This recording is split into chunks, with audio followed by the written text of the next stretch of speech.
World Bank warns that the healthcare system in Yemen is at risk.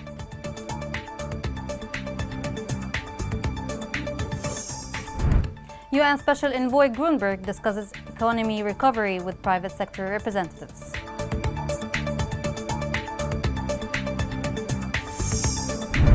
Houthi rebel suspicious activities threaten international marine and safety of the Red Sea.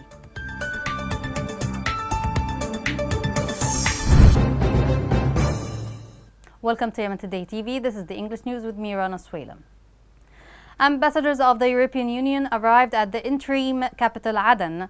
EU ambassadors welcomed the return of Yemeni government to Aden and expressed full support to it, calling for the full implementation of Riyadh Agreement. They affirmed their support to the efforts in reaching an inclusive and political settlement. The World Bank warned that one mother and 6 children in Yemen die every 2 hours as a result of the deteriorating health services. The bank confirmed health conditions in Yemen are deplorable. They include children malnutrition, low rates of immunization, and the spread of disease. Further, only 50% of health facilities are working at full capacity, and more than 80% of the population face major challenges in services. Vulnerable children seem to have endured the highest cost of this mad war. A recent UN report has revealed that around 400,000 Yemeni children are at imminent risk of death from malnutrition. More on this story is within this report. 7 years of war in Yemen had no excuse for anyone, even children. This fact is represented in the staggering figures over the suffering of children in the war-torn country. The United Nations Office for Humanitarian Affairs warned that 400,000 Yemeni children are at an imminent risk of death from malnutrition. The office added that nearly 5 million people are one step away from starvation, while 2/3 of Yemen's population, making 20 million, are in a dire need for humanitarian assistance. More appalling is the number of deaths among children. According to UNICEF, more than 10,000 children have been killed or injured in violence linked to war. The indirect killing of children isn't going to, UNICEF warned, because of the lack of funding. The organization said funding levels are weak, and without an end to the fighting, the organization cannot reach all children. It redlined that without more international support, more children will die. Assistance to families is of utmost importance, the UNICEF outlined, adding that children in Yemen are not starving because of a lack of food. They are starving because their families cannot afford food. It said children are starving because adults continue to wage a war in which children are the biggest losers.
Media sources said that a Yemen special team representing the private sector met with the UN envoy.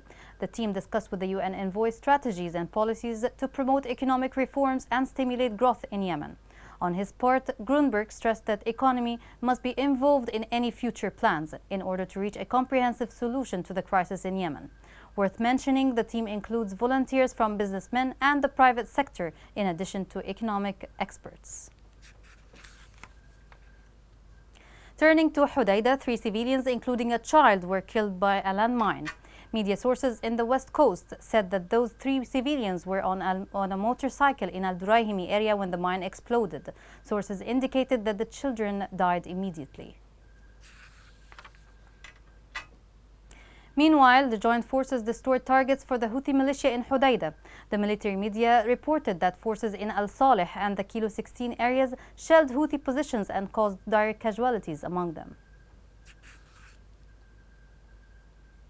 To Taiz, at least 14 Houthis have been killed and wounded during attack conducted by government forces. Military sources said Al Anin and Khazran fronts west of Taiz have been targeted, adding the rebels were inflicted with heavy losses in lives and equipment. Still in Taiz, where 3 people, including a child, were killed in an explosion targeting a military leader in Al Misrakh district in Taiz. Local sources said 2 soldiers and 1 child were killed. Also, 2 soldiers were wounded in the explosion.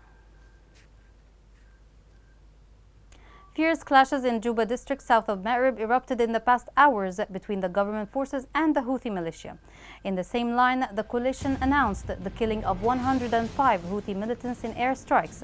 The coalition stated that it had carried out operations in Al-Qasara and Al-Juba, destroying 13 vehicles and killing 105 of Houthi rebels.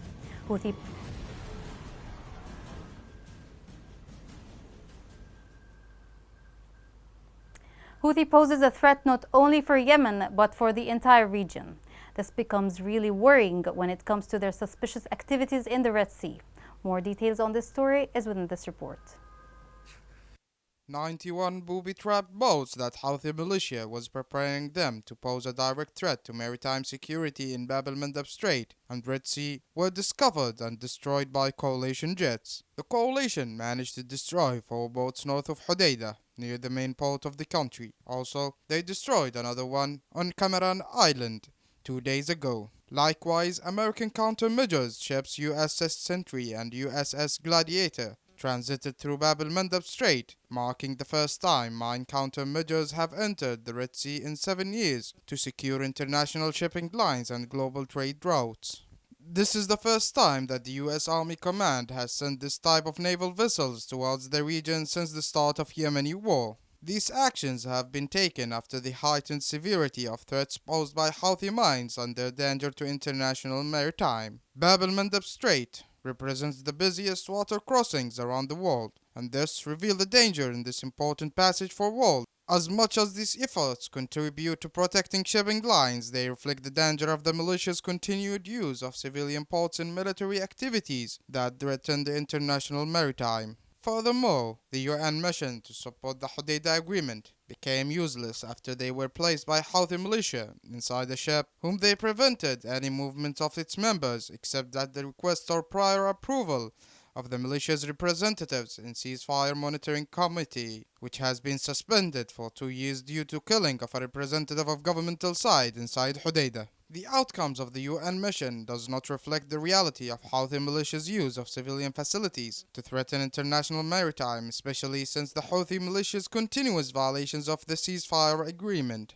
When all is said and done, Houthi militia continues to prevent the technical teams of the United Nations from reaching the floating oil tank safer on the coast of Hodeidah to assess its condition and unload its cargo, which exceeds 1 million barrels of crude oil, and oppose a looming environmental disaster and the closure of Hodeidah 3 ports. Houthi militia insists to crumble all efforts to end the war, but also they use civilian facilities for military purposes to blackmail Yemenis and the international community, especially by threatening the international maritime.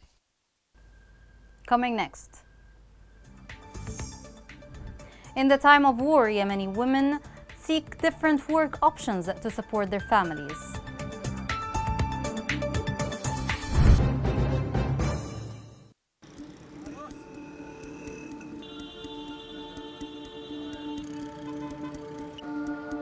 راتب الواحد 120 ألف، والكيس الدقيق ب18 ألف، والكيس السكر اليوم ب20 ألف.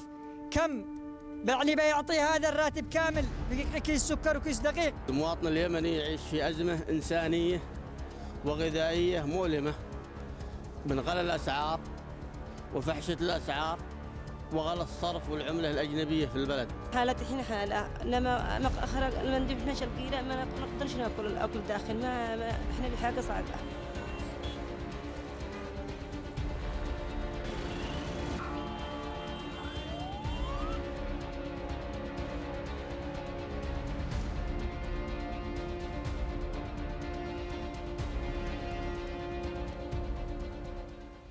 Welcome back.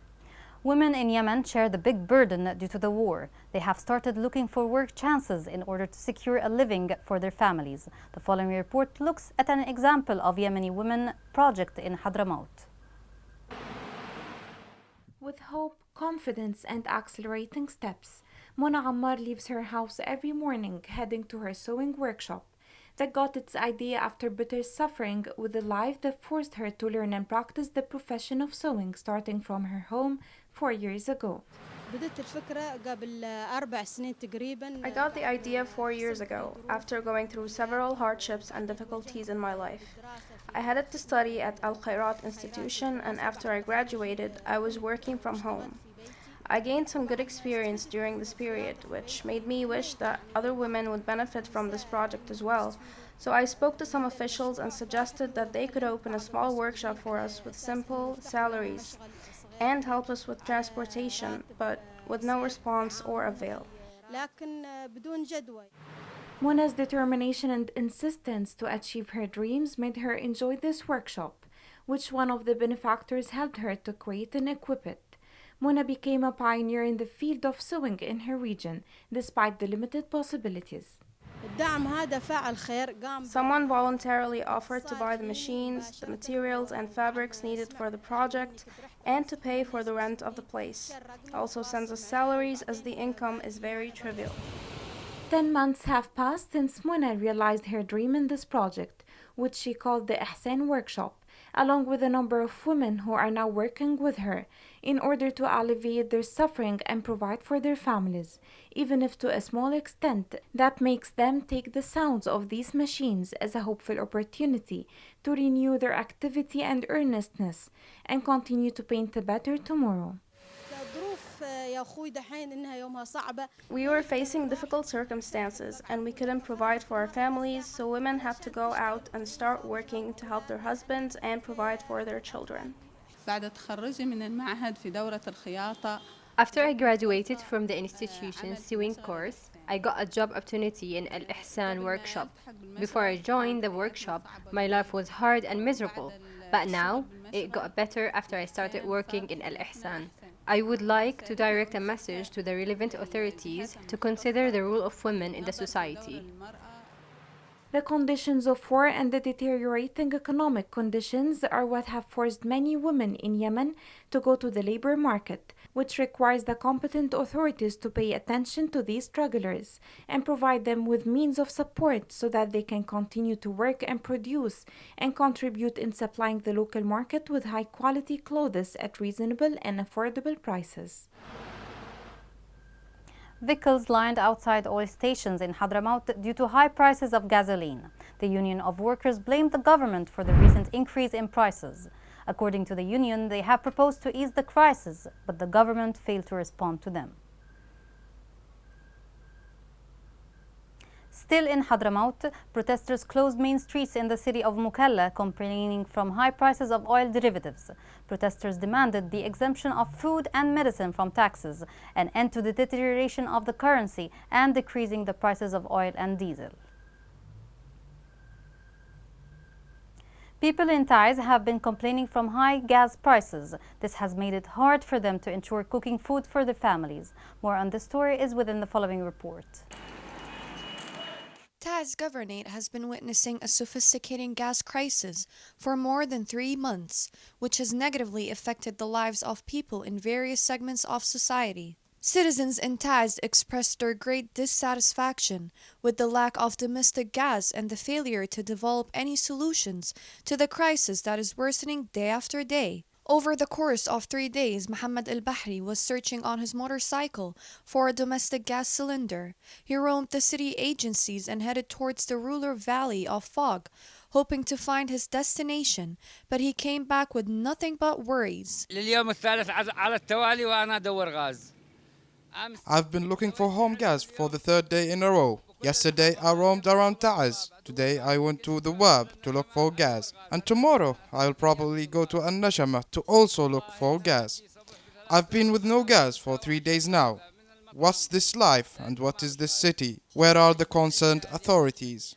from their bodies and gas cylinders, citizens in this neighborhood form long lines as long as they need them. We suffer from the lack of gas and the high cost of living. I have been coming here for 2 months now. Every time I come, they kept telling me, come tomorrow.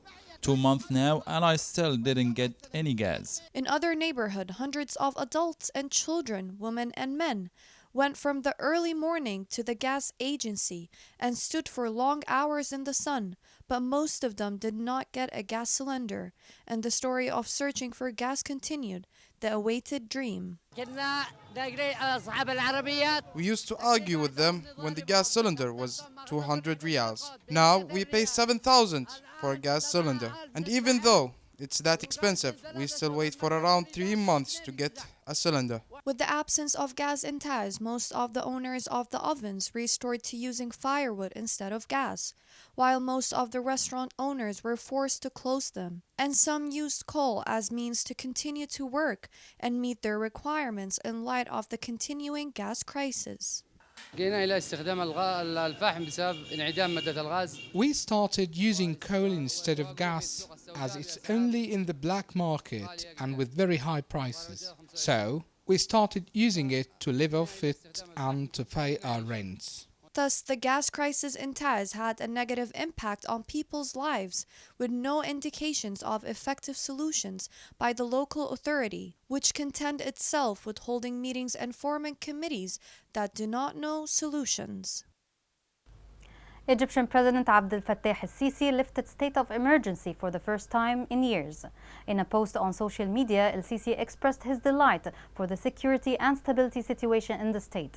The president cited in this regard the sacrifices of the army and police forces. The state of emergency in Egypt was imposed in April 2017 following church bombings and has been regularly extended for years. The National Committee Against Coronavirus announced 17 new cases of the COVID-19 in 7 governorates. Also, 8 deaths were recorded plus 2 recovered cases. With the current updates, the total confirmed cases are 9,711, including 1,858 deaths and 6,309 cases of recovery. Here's a reminder of the main headlines. The World Bank warns that the healthcare system in Yemen is at risk.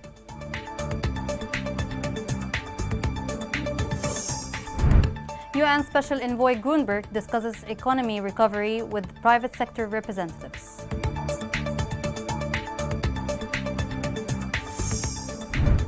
Houthi rebels' suspicious activities threaten international marine and safety of the Red Sea.